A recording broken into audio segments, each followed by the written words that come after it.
Hey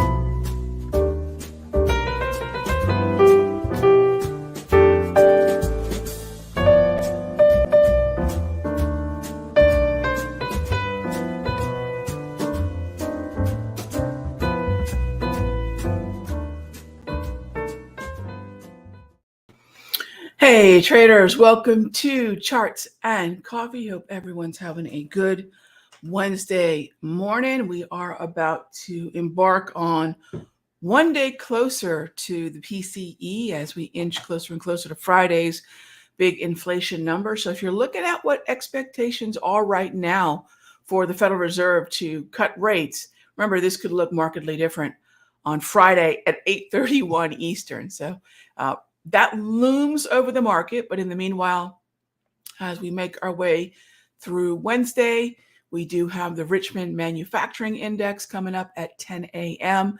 and then at 1:45 FOMC member Williams. And then the quirky 2 p.m. beige book. Sometimes this is a market mover.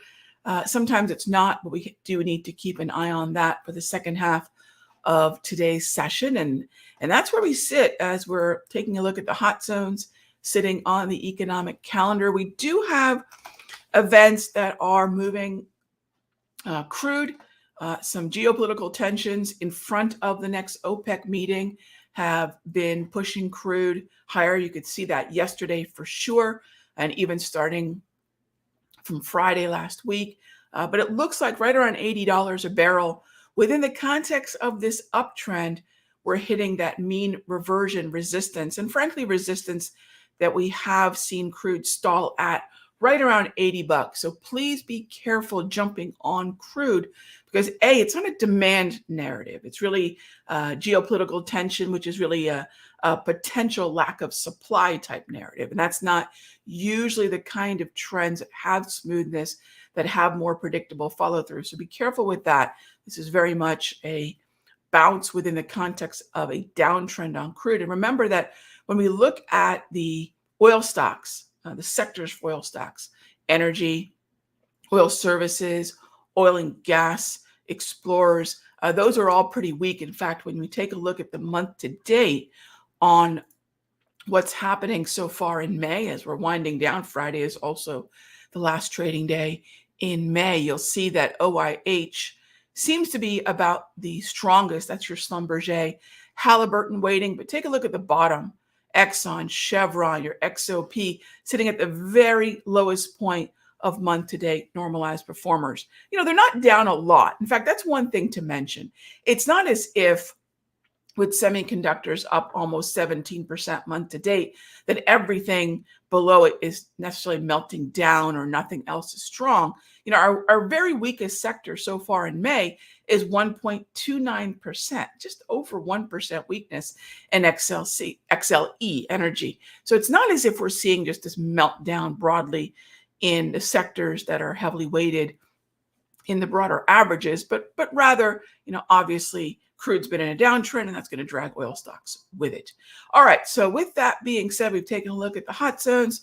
We know where our month to date relative performance is at. Well, let's take a look at the top of the list. And in fact, if you are a member of any of our, I should say Simpler Central or my mastery, the Sector Secrets Mastery, yesterday you got the weekly watch list, which I don't do every week. This is something that goes throughout the company. But what you get in that roughly 10-minute video is a very repeatable process of how I build a watch list each week. And you could do this more than once a week. But if you're looking for a process where, Rog, I think I've got my strategies down. I think I've got my indicators down, but I'm still finding myself struggling with what to trade that might have the best follow through. Check out that watch list video, and it will give you a lot of insight into how I do this every week. All right. So that being said, as always, best part of our show are your questions. So let's go ahead and get into it. Am I doing a bonus session in the Sector Secrets Mastery on Friday? Yes. With the PCE release at 8:30 a.m. Eastern, I will be doing a bonus session in the room. We'll be taking a look at futures contracts.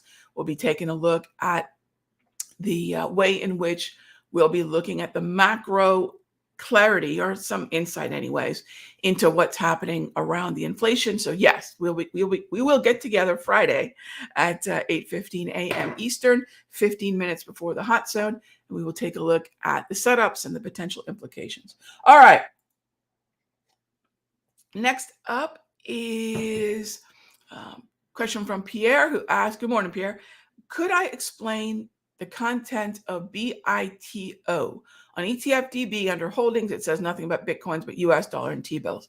Yes, so if you take a look at the issuing company of the Bitcoin BITO ETF, you'll see the holdings there. Sometimes the third-party sites, your Yahoo Finances and your ETFDBs may not have the most up-to-date or most accurate. Usually they do. But in the case of BITO, go to their issuing company and you'll see their website and they'll have a document on holdings and you'll see there that BITO is made up of BTC futures. And so, yeah, if you go there, you'll see it, Pierre. So it's still, there's two main contract months let's go on over there in BITO. So starting with BTC futures, and I would like to get long BTC futures and or BITO, but if you open up BITO, you have contracts in the near month or front month, and you have some further out contracts. So remember, in futures, each month, so if I'm looking at BTC M per se, or N, I can look at the June or July Bitcoin value. Now remember, futures are always thinking about what happens when this contract that might be dated in September. What is the expectation of the value of Bitcoin in September? So futures are always thinking, like their name suggests, what the value will be in the future. So if you look at the near month, obviously where we are and the near month would have less of a chasm. So it's a little bit more about what the value is perceived to be at present time. But if you go further out, there's that expectation of where could it be at the end of the year or in the fall, et cetera. So you'll notice two contracts, a near month and a further out in that BITO. Now, here's one other tip. If you are playing BITO and you're looking for a really great, accurate, timely entry, keep an eye on BTC futures. Now, there is some very cool support on BITO itself around 27, but that really ideally should set up simultaneously with some sort of support level on BTC futures. That's ideal. So BTC futures come first. BITO might be the call option or the put option, whichever way you're going, where you're buying the call or put on BITO as a proxy, as an alternative to the BTC. I know not everyone trades futures, but it does make sense, even if you're not a futures trader. Something we do in the masteries, we make sure that I want everyone at least fluent in all these things. We may not trade futures, or you may not want to trade bond or crude oil futures or gold futures, but in each one of those cases, there are alternatives that are rooted in what's happening in that futures contract, but we can express the trading idea in another symbol. All right, next up is, good morning. All right, let's go take a look at what's going on with our, here we go. Let's go take a look at what's going on with our broader averages this morning. Okay, so we're seeing some heaviness coming in just after 8 o'clock. Now, that would make sense then to jump on over to our economic calendar and see, all right, Wednesday, what's happening pre-market? Not a whole heck of a lot that would sync up with that 8:15 sell-off. So that just might be just different support and resistance, different flow levels. We do have the Richmond Manufacturing Index coming up at 10, but nothing really has come out since. So if I were to look at let's open up this 5-minute chart just a little bit more. All right, so if I open up this 5-minute chart, and notice I only have three time frames I'm ever looking at on my layout. I'm either day trading off the 5, I'm short-term swing trading off the 1 hour, or I'm long-term swing trading off the daily. And there is a fourth we use once a month, and that is the position portfolio layout, and that's the weekly time frame, and that's it. So there's no acrobatics necessary to look for which time frame this week, 15, 30, 2 hour, 5 minute. I don't play that game. It's hard enough finding out which symbol has the best follow through. And then if we're always changing up the time frame. This week it's a 60, the next week it's the 2 hour, next week it's the weekly or the monthly. That's not going to lead you where you want to be in terms of consistency, right? But you can see here throughout Wednesday, since about midnight, we have been trickling a little bit lower. But remember, when you take a look at where we are, we're sitting at some support from the past, support lows since the 23rd. So we're really not going anywhere new. It's easy to lose track. It's easy to let a 5-minute change our bigger picture sentiment because it's always moving and it's always grabbing for our attention. But please remember, look at the 5 and then sort of center yourself. We have a saying, if you're on a boat, I don't know how many boaters are out there. So when you're in some rough seas, what does the skipper always tell you? Look at the horizon, right? The horizon's more level. It's not in the chop of the seas you might be in. So when we're taking a look at where we are, if we're looking at the horizon, if you will, the daily time frame, we're really not going anywhere new. As of right now, 11 minutes after 9. All right, so that's where we sit on the ES. Now remember, just because the ES is doing something, that is not necessarily a reflection of what the other averages, the other indices are going to do. They're all comprised with different stocks. Some stocks are shared across the Dow and the Nas and the S&P, like a Microsoft, but they're comprised of even different weightings. So if you think about cooking and someone just gives you a bunch of ingredients, but doesn't tell you the proportion, that's really where the dish is really made, right? The proportion. So for us, that analogy is, all right, what ingredients do I need?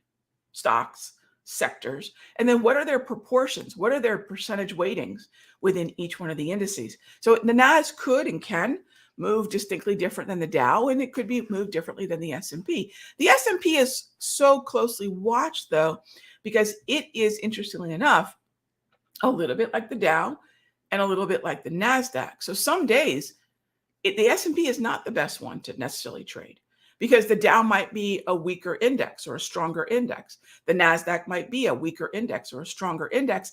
And the S&P is in a tug of war between the two, depending upon whether or not it's going to move with the financials weighting of the Dow or whether it's going to move more with the tech weighting of the NASDAQ. So keep that in mind. The S&P is never the captain of its own ship. So when I'm looking through the indices, start or end with the S&P, that's fine. But make sure you spend some time looking at the Nas, the Dow, and then ask yourself which one the S&P is following, because it sometimes will favor one or the other.